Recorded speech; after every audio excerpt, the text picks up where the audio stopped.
بسم الله الرحمن الرحيم. السلام عليكم ورحمة الله وبركاته. கியாமத் நாளை நோக்கி குழு வழங்கும் கிராத் ஓதுதலின் தமிழாக்கம் கேட்டு பயனடைவீர். பிஸ்மில்லாஹிர் ரஹ்மானிர் ரஹீம். யா அய்யுஹல்லதீன ஆமனூ லா துஹர்ரிமூ طيبாத்தி மா அஹல்லல்லாஹு லகும் வலா தஅததூ இன்னல்லாஹ லா யுஹிப்புல் முஅ்ததீன். அளவற்ற அருளாளனும் நிகரற்ற அன்புடையோனுமாகிய அல்லாஹ்வின் திருப்பெயரால் துவங்குகின்றேன்.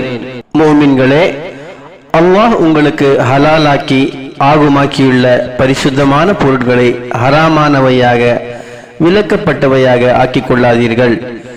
இன்னும் வரம்பு மீறியும் செல்லாதீர்கள். நிச்சயமாக அல்லாஹ் வரம்பு மீறுபவர்களை நேசிப்பதில்லை.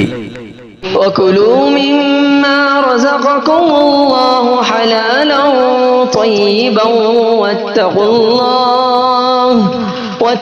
اللَّهَ الَّذِي أَنْتُمْ بِهِ مُؤْمِنُونَ.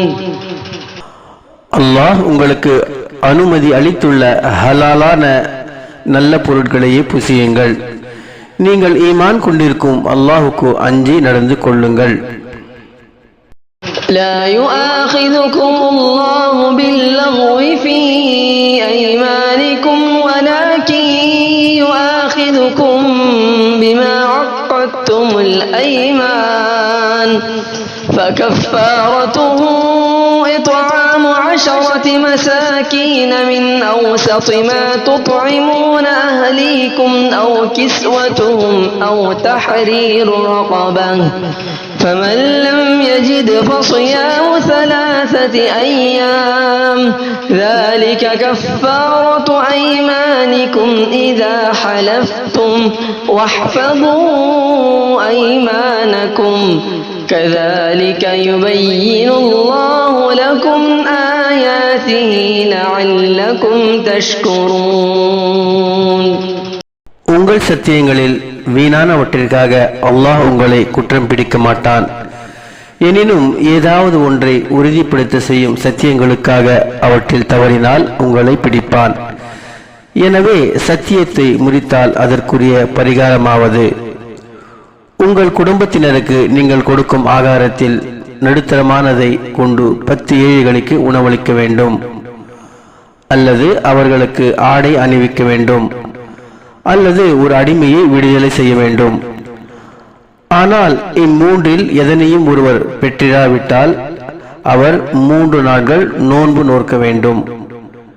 நீங்கள் சத்தியம் செய்யும் போது இதுவே உங்கள் சத்தியங்களின் பரிகாரமாகும். உங்கள் சத்தியங்களை முறித்து விடாமல் பேணி காத்துக் கொள்ளுங்கள்.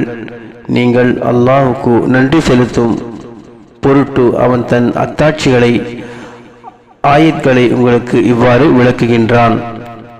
அல் குர்ஆன் சூரத்துல் மாயிதா வசனங்கள் 87, 88 மற்றும் 89.